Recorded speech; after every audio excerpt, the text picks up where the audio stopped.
Customs Administrative Order, CAO, Number 10/2020. Subject: Seizure and Forfeiture Proceedings and Appeals Process. Introduction. This CAO implements Sections 1113 to 1117, Sections 1119 to 1125, Chapter 4 and Sections 1126 to 1128, Chapter 5 of Title 11 and other relevant provisions of Republic Act No. 10,863, otherwise known as the Customs Modernization and Tariff Act, CMTA.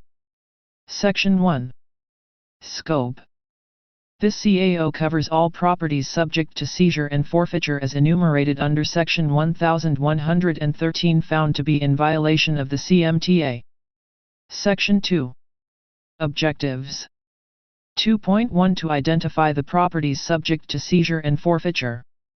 2.2 To set forth the conditions in effecting seizure and forfeiture or release of seized items, and 2.3 To establish a uniform procedure in seizure and forfeiture cases including the rules on settlement, redemption, and other remedies. Section 3. Definition of terms. For purposes of this CAO, the following terms are defined accordingly.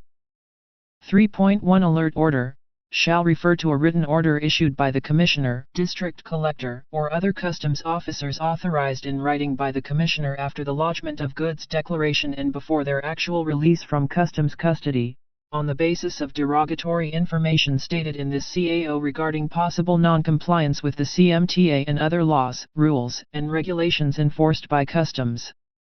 3.2 Coastwise trade shall refer to the business of transferring either merchandise or passengers between two seaports in the Philippines. 3.3 Commercial quantity shall refer to the quantity for a given kind or class of articles which are in excess of what is compatible with and commensurate to the person's normal requirements for personal use. 3.4 Common carrier shall refer to persons, corporations, firms, or association engaged in the business of carrying or transporting passengers or goods or both, by land, water or air, for compensation, offering their services to the public. 3.5 Constructive customs custody shall refer to the situation where, falling short of physical seizure or possession, the customs officers and the owner of the goods enter into a written agreement after the inventory to the effect that the goods, subject of a letter of authority, LOA, shall not be removed or disposed of pending disposition or resolution on the issue of whether proper payment of duties and taxes has been made. 3.6 Decision shall refer to the disposition of the main forfeiture case by the District Collector or Commissioner based on merits. 3.7 Decisions adverse to the government shall refer to the disposition of the main forfeiture case based on merits, which resolves that there is no violation of the law that will warrant the forfeiture of the seized articles, and consequently allows the release of the articles subject of a warrant of seizure and detention. WSD, without payment of additional duties and taxes, interests, penalties, and/or surcharges. 3.8 Deputized officer shall refer to officers or members of the Armed Forces of the Philippines, AFP, or other selected national law enforcement agencies covered by a written order signed by the Commissioner of Customs authorizing them to assist in the exercise of customs police authority, particularly the power to search, seize, and arrest in specified areas outside of customs premises. 3.9 Free carrier, FCA, shall refer to an international commercial term covered by the Incoterms rules developed by International Chamber of Commerce, ICC, which means that the seller delivers the goods to the carrier or another person nominated by the buyer at the seller's premises or another named place. 3.10 Free on board, FOB, shall refer to international commercial term covered by the Incoterms rules developed by International Chamber of Commerce, ICC, which means that the seller delivers the goods on board the vessel nominated by the buyer at the named point of shipment, or procures the goods already delivered. 3.11 Forfeiture shall refer to the acquisition of ownership by the government for an established violation of CMTA as a result of the forfeiture proceedings. 3.12 Fraud shall refer to acts knowingly, voluntarily, and intentionally committed or omitted which prejudice the interest of the government, e.g., submitting fake or spurious document, making material untruthful statements or committing any other analogous acts or omissions. 3.13. Goods shall refer to articles, wares, merchandise, and any other items which are subject of importation or exportation. 3.14. Held baggage receipt, HBR, shall refer to a receipt issued by a customs officer acknowledging that the baggage is temporarily held in custody by the Bureau for undeclared dutiable goods and/or declared dutiable goods pending payment of duties and taxes, verification of documents, or compliance with customs laws, rules, and regulations. 3.15. Interlocutory order shall refer to the orders of the district collector or commissioner involving incidental matters that does not dispose of the case completely but leaves something to be decided upon. 3.16. Landed cost shall refer to the sum of the customs value including the total cost of the product, transportation cost, and insurance plus applicable customs duty and other taxable charges such as but not limited to brokerage fee, bank charge, other charges, processing fee, arrasta charges, and wharfage dues, if applicable. 3.17. Misclassification shall refer to the use of insufficient or wrong description of the goods or the use of erroneous tariff headings and subheadings resulting in deficiency between the duty and tax that should have been paid and the duty and tax actually paid, and or to avoid compliance with government regulations related to the entry of regulated, prohibited, or restricted goods into Philippine customs territory. 3.18. Misdeclaration shall refer to a false, untruthful, erroneous, or inaccurate declaration as to quantity, quality, description, weight or measurement of the goods resulting in deficiency between the duty and tax that should have been paid and the duty and tax actually paid, and or to avoid compliance with government regulations related to the entry of regulated, prohibited, or restricted goods into Philippine customs territory. There is misdeclaration as to the quantity of goods when there is a difference in the number of the goods as declared in the goods declaration and the quantity as found after physical examination of the goods. There is misdeclaration as to the quality of goods when there is a difference in the characteristics of the goods as declared in the goods declaration and the quality as found after physical examination of the goods, e.g., declared as used but found out as brand new or declared as off quality, remnants fabrics but found as whole, first class, best quality fabrics, among others.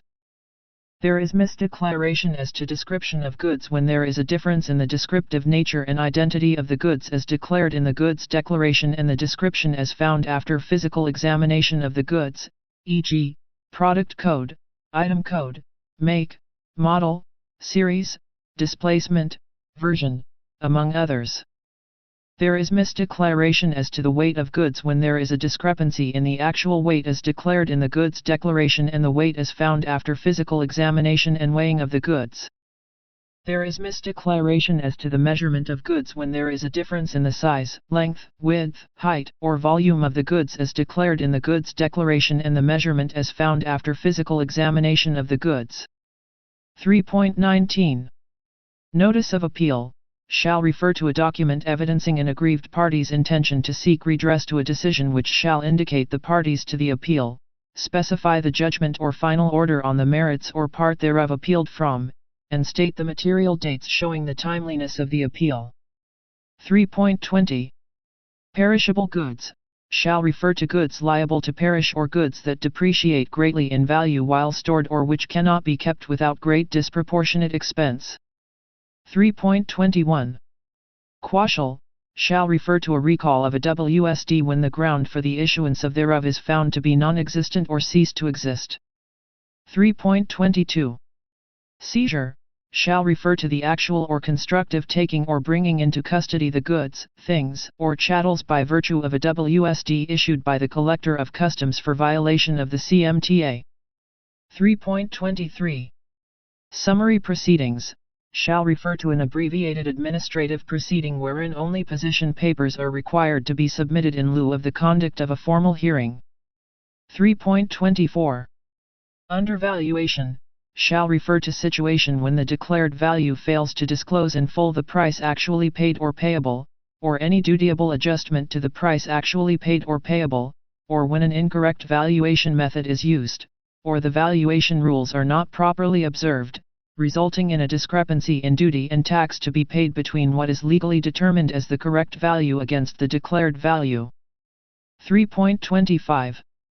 Warrant of seizure and detention, WSD, shall refer to an order in writing, issued in the name of the Republic of the Philippines, signed by the District Collector of Customs directed to the Enforcement and Security Service, ESS, or any deputized officer of a national law enforcement agency, commanding him to seize any properties subjected to forfeiture pursuant to Section 1113, Chapter 4, Title 11 of the CMTA. Section 4. General Provisions. 4.1 Properties subject to seizure and forfeiture. Properties which are imported or exported under the following circumstances shall be subject to seizure and forfeiture. 4.1.1 Goods. A. Goods which are fraudulently concealed in or removed contrary to law from any public or private warehouse, container yard, or container freight station under customs supervision. B. Goods the importation or exportation is effected or attempted contrary to law. C. Goods of prohibited importation or exportation. D. Goods which, in the opinion of the District Collector, have been used or were entered to be used as instruments in the importation or exportation of prohibited goods. E. Unmanifest goods found on any vessel or aircraft, if manifest therefore is required. F. Goods sought to be imported or exported without going through a customs office, whether the act was consummated, frustrated, or attempted. G. Goods found in the baggage of a person arriving from abroad and undeclared by such person. H. Goods sought to be imported or exported through a false declaration or affidavit executed by the owner, importer, exporter, or consignee concerning the importation of goods. I. Goods sought to be imported or exported on the strength of a false invoice or other document executed by the owner, importer, exporter, or consignee concerning the importation or exportation of such goods. J. Goods sought to be imported or exported through any other practice or device contrary to law by means of which such goods entered through a customs office to the prejudice of the government. K. Imported goods offered openly for sale or kept in storage, which were discovered in the exercise of the Commissioner's power to inspect and visit pursuant to Section 224 of CMTA, when proof of payment of duties and taxes cannot be presented after the lapse of 15 days. 4.1.2 Vehicle, vessel, or aircraft. A. Any vehicle, vessel, or aircraft, including cargo, which shall be used unlawfully in the importation or exportation of goods. B. Any vehicle, vessel, or aircraft used in conveying or transporting smuggled goods in commercial quantities within the Philippines. C. Any vessel engaging in the coastwise trade which shall have on board goods of foreign growth, produce, or manufacture in excess of the amount necessary for sea stores, without such goods having been properly entered or legally imported. D. Any vessel or aircraft into which shall be transferred cargo unloaded contrary to law prior to the arrival of the importing vessel or aircraft at the port of destination.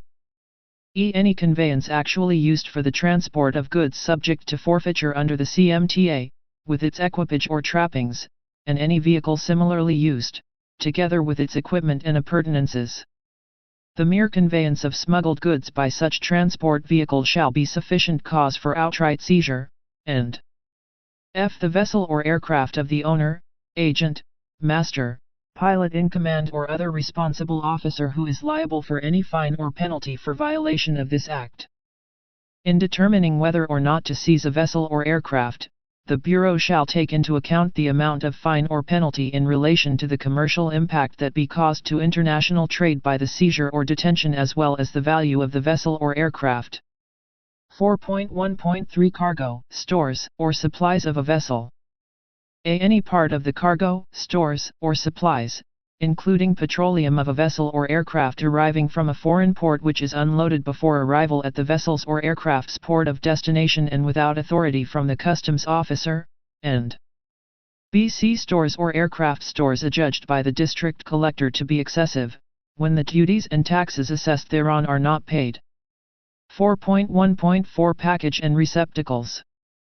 Any package of imported goods which is found upon examination to contain goods not specified in the invoice or goods declaration, including all other packages purportedly containing imported goods similar to those declared in the invoice or goods declaration to be the contents of the misdeclared package, and B. Boxes, cases, trunks, envelopes, and other containers of whatever character used as receptacle or as device to conceal goods or are so designed as to conceal the character of such goods. 4.2 Conditions for forfeiture.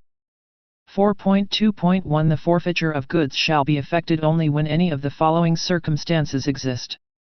A. The goods are in the custody or within the jurisdiction of customs officers. B. The goods are in the possession or custody of or subject to the control of the importer, exporter, original owner, consignee, agent of another person affecting the importation, entry, or exportation in question, or C. The goods are in the possession or custody of or subject to the control of persons who shall receive, conceal, buy, sell, transport the same, or aid in any of such acts, with knowledge that the goods were imported or were subject of an attempt to import or export contrary to law.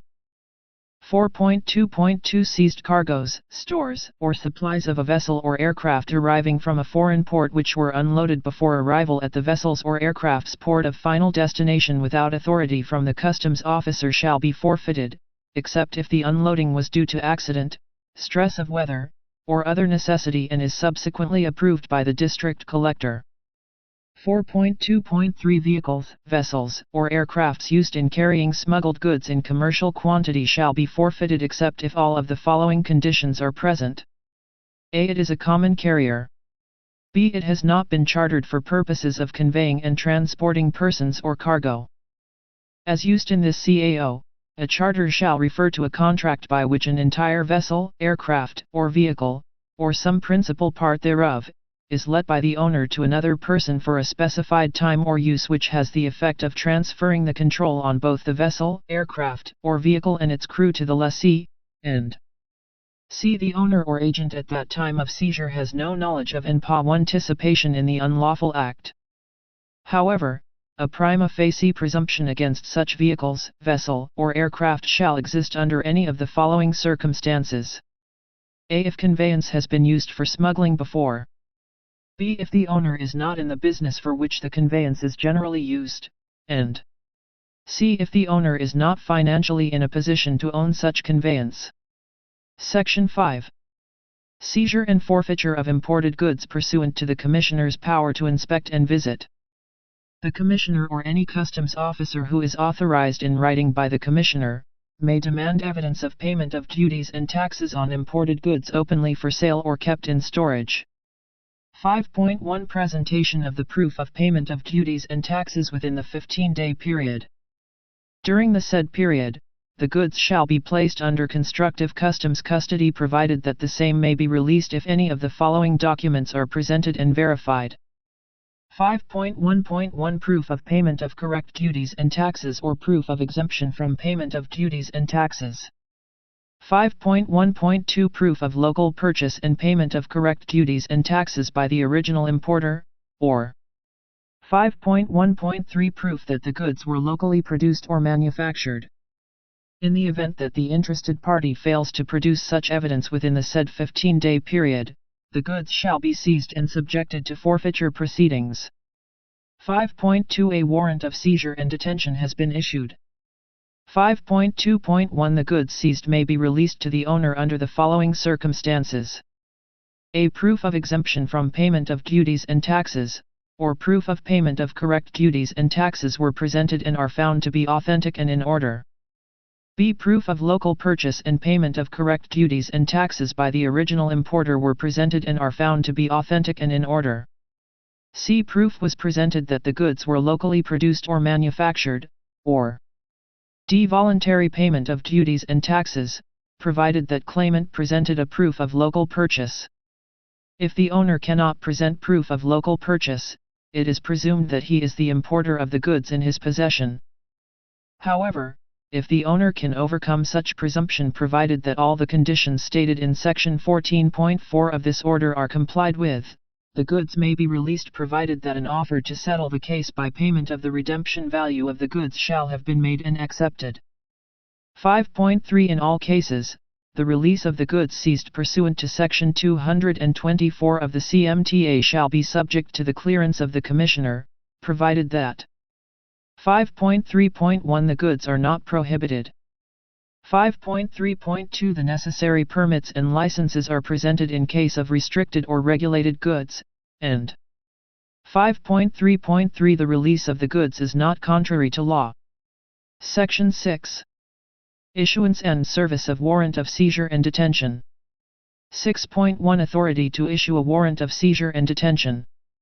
The District Collector exercising territorial jurisdiction over the location of the seized goods shall have the original and exclusive authority to issue the WSD. 6.2 Partial seizure of the shipment. If the offense relates only to a part or portion of a shipment, only that part shall be seized or detained, provided that the District Collector is satisfied that the remainder of the shipment was not used, directly or indirectly, in the commission of the offense. However, any package of imported goods which is found upon examination to contain goods not specified in the invoice or goods declaration, including all other packages purportedly containing imported goods similar to those declared in the invoice or goods declaration to be the contents of the misdeclared package, shall be subject to seizure and forfeiture. 6.3 Contents of the warrant of seizure and detention. A WSD shall indicate the following information. 6.3.1 Docket number. 6.3.2 Collection district. 6.3.3 Alleged violations of the CMTA and other related laws and regulations. 6.3.4 Description and quantity of the property sought to be seized. 6.3.5 For vessels, aircrafts, and/or other conveyances the registry number, if available. 6.3.6 Consignee, owners, and/or possessor of the property sought to be seized, if known. 6.3.7 Location of the goods to be seized, and 6.3.8 Date issued. 6.4 Determination of probable cause. The existence of probable cause to warrant the issuance of a WSD shall be determined by the District Collector within 5 working days, or 2 working days in case of perishable goods, from receipt of recommendation for issuance of a WSD. However, the District Collector may, on meritorious circumstances, conduct summary proceedings as may be deemed necessary for the determination of the existence of probable cause. If a release order is issued for an alerted shipment, the District Collector shall immediately transmit the records of the case to the Commissioner for clearance and approval. The Commissioner shall within 48 hours or 24 hours, if the goods are perishable, from receipt of the records of the alerted shipment, review the findings of the District Collector.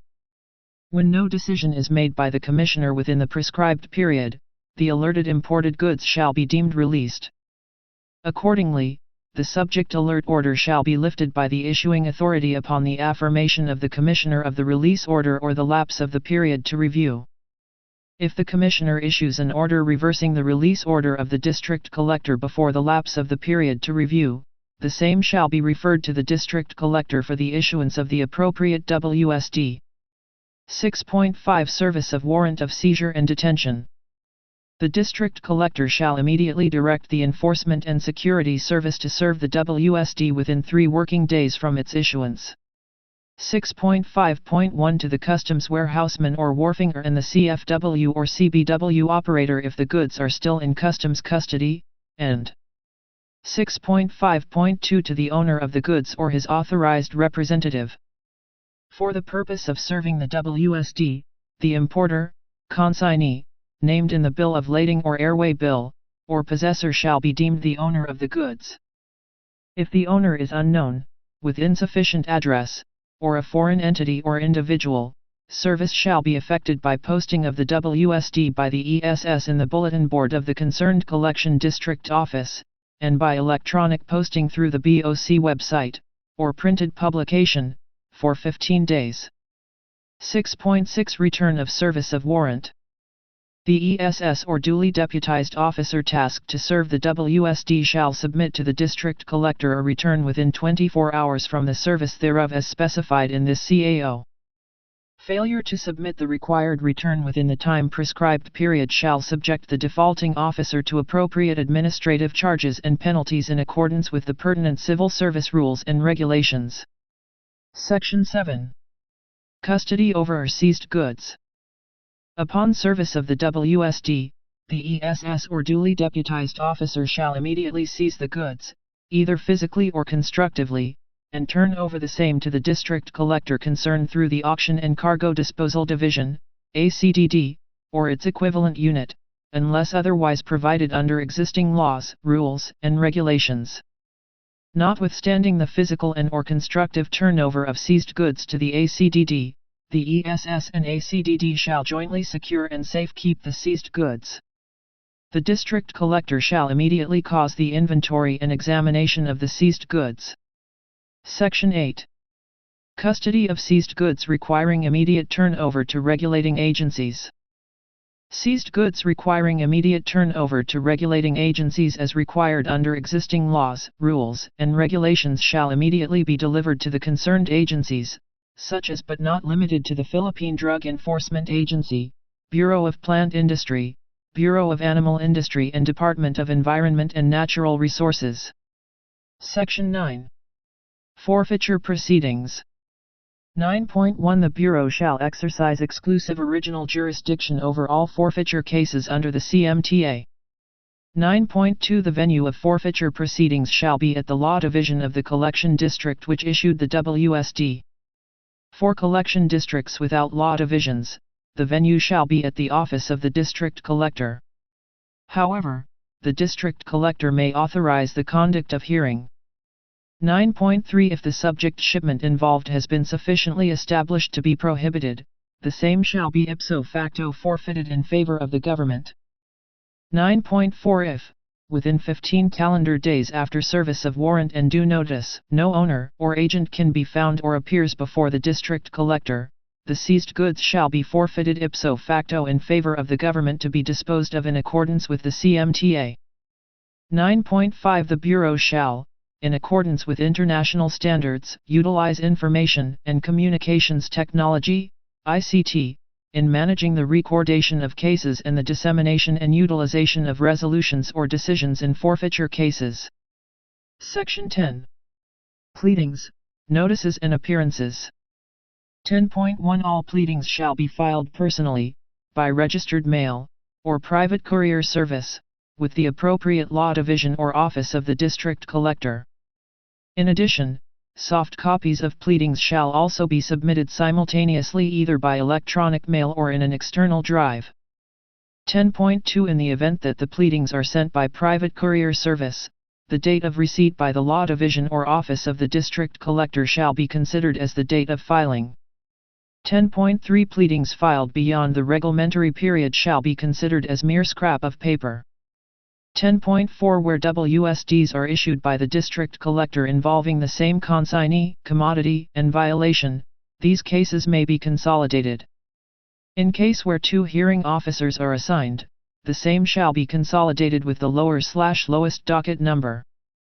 10.5 Upon motion, the district collector, on just and equitable grounds, may allow separate proceedings for seizure case involving several claimants and several subject matters. 10.6 A lawyer appearing in any forfeiture case must be duly authorized by the claimant. All pleadings and motions submitted by a lawyer appearing for the claimant must indicate his/her office address, electronic mail address, attorney's roll number and professional tax receipt, PTR, numbers and mandatory continuing legal education, MCLE, compliance. 10.7 In case the claimant is a juridical entity, it may authorize a responsible officer of the company to appear on its behalf. 10.8 For individual claimants of goods of small value, a licensed customs broker or his authorized representative may be allowed to appear on his behalf. Goods of small value cover those with value of less than 50,000 pesos which are cleared through an informal entry process. 10.9 An attorney in fact appearing in any forfeiture case must be duly authorized by the claimant. 10.10. Authorization issued by claimant currently abroad must be duly authenticated by the appropriate consular office. 10.11. A party appearing without proper authorization from the claimant for 2 successive hearings shall be considered as in default and authorize the presentation of the evidence ex parte. 10.12. Any change or withdrawal of counsel or authorized representative shall be made in accordance with the rules of court. 10.13. Notice of hearing shall be served by personal service or, if not practicable by reason of distance and lack of personnel to effect personal service, by private courier service, or posting in the bulletin board of the Law Division or equivalent office of the concerned collection district for unknown claimants, with insufficient address or foreign claimants. Proof of such service shall be attached to the record of the case. Section 11. Designation of hearing officer and prosecutor. 11.1 Immediately from issuance of the WSD, the District Collector shall endorse the same to the Law Division for the assignment of a hearing officer. 11.2 The District Collector may conduct a hearing or may designate any lawyer assigned to the collection district as a hearing officer. If there is no lawyer assigned in the collection district, the District Collector shall request for a hearing officer from the legal service, within 2 days from the issuance of the WSD. 11.3 In all cases, the District Collector shall request a government prosecutor from the legal service within 2 days from issuance of the WSD. Section 12. Hearing proper. 12.1. The hearing officer shall immediately set the hearing of the forfeiture case upon receipt of the case folder or the copy of the WSD. Clarificatory hearings may be conducted by the hearing officer as may be deemed necessary. 12.2. After termination of the hearing officer shall require the claimant to submit its verified position paper, within 5 days from date of last hearing, copy furnished the government prosecutor. 12.3 Within 5 days from receipt of the position paper, the government prosecutor shall file its comment, copy furnished the claimant. The claimant may file a verified reply within 3 days from receipt thereof, copy furnished the government prosecutor. After submission of the last pleading the case will be submitted for resolution. 12.4 The District Collector shall render a decision within 30 days or 10 days in case of perishable goods, upon the submission of the case for resolution. Section 13. Prohibited pleadings and motions. The following pleadings and motions shall not be allowed and acted upon by the Law Division or Office of the District Collector. 13.1 Motion for postponement, except if it is based on acts of God or force majeure. 13.2 Motion for reconsideration. 13.3 Motion for extension of time to file pleadings. 13.4 Motion to quash/recall/lift/set aside or any other similar motion, except as authorized in Section 14.1 of the CAO. 13.5 Motion to suspend/hold in abeyance forfeiture proceedings, and 13.6 Motion to reopen. Section 14. Remedies. 14.1 Quashal/recall of WSD. 14.1.1. The WSD may be quashed under any of the following grounds. A. In case of goods seized pursuant to the power of the Commissioner to inspect and visit, the claimant was able to submit proof as required under Section 5.1 of this order. B. The District Collector issuing the WSD has no territorial jurisdiction over the seized goods, without prejudice to the issuance of the WSD by the District Collector having territorial jurisdiction thereof. C. When the concerned regulatory agency, in cases of regulated goods, has issued the necessary clearances or licenses in accordance with its governing laws and regulations. 14.1.2. When to file motion to quash/recall. The importer or its authorized representative may file a verified motion to quash/recall the WSD at any time prior to the completion of presentation of his evidence. Motions to lift, recall, or set aside the WSD shall be deemed as a motion to quash. 14.1.3. Resolution on motion to quash. The motion to quash shall be resolved by the District Collector within 15 working days from the date of submission of the said matter for resolution. In case the district collector allows the quashal of the WSD, he shall seek clearance from the Commissioner by transmitting the entire records of the case within 2 working days from the date of issuance of the order. The Commissioner shall within 30 working days, or 10 working days for perishable goods, from receipt of the entire case records, issue clearance to the order of the district collector allowing the quashal of the WSD. The order of the district collector shall be deemed affirmed when no action is made by the Commissioner, after the lapse of the 30 working days, or 10 working days period in case of perishable goods. If the Commissioner timely reverses the order of the district collector allowing the quashal of the WSD, the same shall be remanded to the district collector for the continuation of the forfeiture proceedings. The order of the district collector and the Commissioner denying the motion to quash shall be considered as interlocutory orders. 14.2 Payment of surcharge for undeclared baggage. Undeclared dutiable goods brought by any person arriving in the Philippines shall be seized through the issuance of a held baggage receipt, HBR. However, the release of seized undeclared goods shall be allowed when 14.2.1 Importation is not contrary to law, and 14.2.2 The surcharge of 30% of the landed cost in addition to all duties, taxes, and other charges due shall be paid. 14.3 Settlement of forfeiture cases. Subject to the approval of the Commissioner, the district collector may allow the settlement by payment of fine or the redemption of forfeited goods, during the course of the forfeiture proceeding. However, the Commissioner may accept the settlement by redemption of any forfeiture case on appeal. The offer of settlement shall be made in writing and duly sworn under oath, and addressed to the district collector or office of the Commissioner. Offer of settlement may either be through payment of fine or payment of redemption value. 14.4 Settlement by payment of fine or redemption of forfeited goods. Settlement by payment of fine or redemption of forfeited goods may be allowed under the following circumstances. 14.4.1 When there is no fraud attributable to the importer, consignee, or owner. 14.4.2 When the goods are not absolutely prohibited, and 14.4.3 When the release of the goods is not contrary to law. Settlement by payment of fine shall not be allowed when the discrepancy in duties and taxes to be paid between what is determined and what is declared amounts to more than 30%. In case of settlement by fine, the owner, importer, exporter, or consignee or agent shall pay the amount of fine equivalent to 30% of the total landed cost. In case of settlement by redemption, the owner, importer, exporter, or consignee or agent shall pay the redeemed value equivalent to 100% of the total landed cost.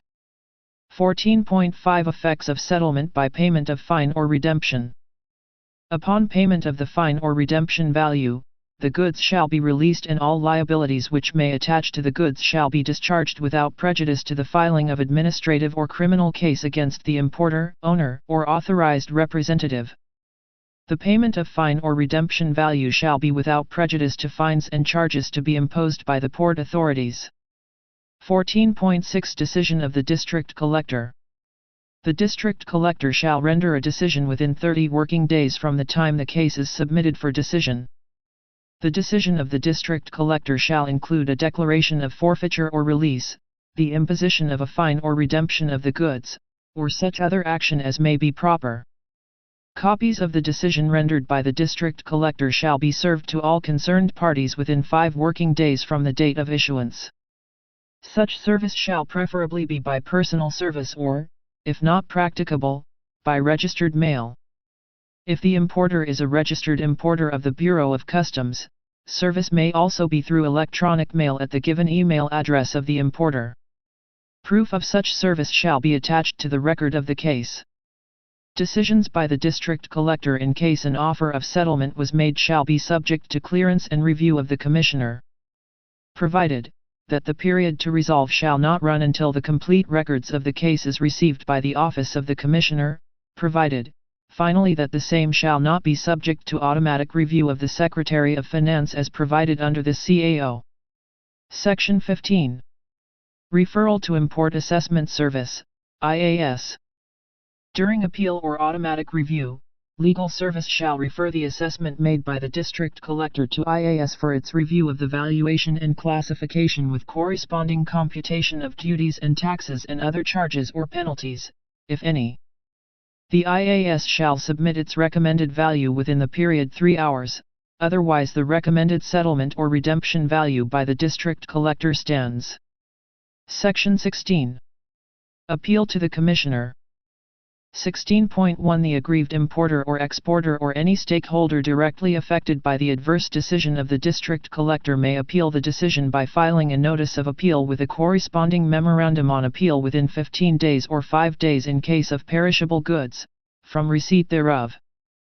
16.2 Upon receipt of the notice of appeal and memorandum on appeal with proof of payment of the requisite appeal fee, the district collector shall immediately transmit all the records of the proceedings to the appellate division, legal service within 5 working days, from the receipt of the appeal.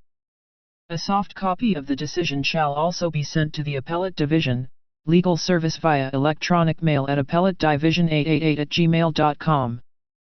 16.3 An appeal filed beyond the prescribed period or an appeal filed without the payment of the required appeal fee or payment of the appeal fee beyond the period to file an appeal shall be dismissed.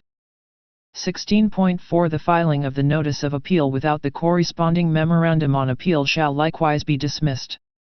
Section 17. Automatic review. 17.1 The Commissioner shall automatically review any decision by the district collector adverse to the government. The district collector shall elevate the entire records of the case to the appellate division within 5 working days from the issuance of the decision. A soft copy of the decision shall also be sent to the appellate division, legal service via electronic mail at appellate-division888@gmail.com.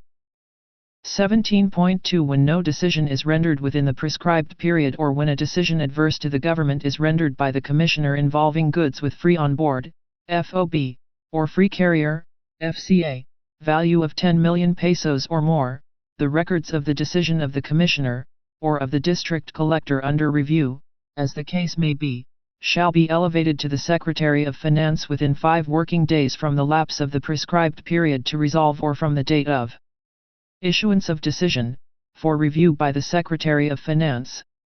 17.3 The Secretary of Finance shall review the decision of the district collector or the Commissioner. The decision issued by the Secretary of Finance, whether or not a decision was rendered by the Commissioner within 30 days, or within 10 days in the case of perishable goods, from receipt of the records, shall be final upon the Bureau, subject to appeal to the Court of Tax Appeals. Section 18. Penal Provision. Any violations of this CAO committed by any person, officer, or employee shall be penalized in accordance with Title 14 of the CMTA and other applicable penal laws or provisions. Section 19. Transitory Provision. Pending full implementation of comprehensive legal docketing and management system that will establish and provide electronic monitoring of seizure and forfeiture cases, the Bureau shall implement the provisions of this CAO. The Management Information and System Technology Group, MISTG, shall devise an Information Communication Technology, ICT, enabled system for the docketing, reporting and monitoring of forfeiture cases. Section 20. Periodic Review. Unless otherwise provided, this CAO shall be reviewed every 3 years and may be amended, if necessary. Section 21. Repealing Clause. This CAO specifically repeals previously issued orders which are inconsistent with the provisions here stated. Section 22. Separability Clause. If any part of the CAO is declared unconstitutional or contrary to existing laws, the other parts not so declared shall remain in full force and effect. Section 23. Effectivity. This CAO shall take effect 30 days after its complete publication at the Official Gazette or a newspaper of national circulation.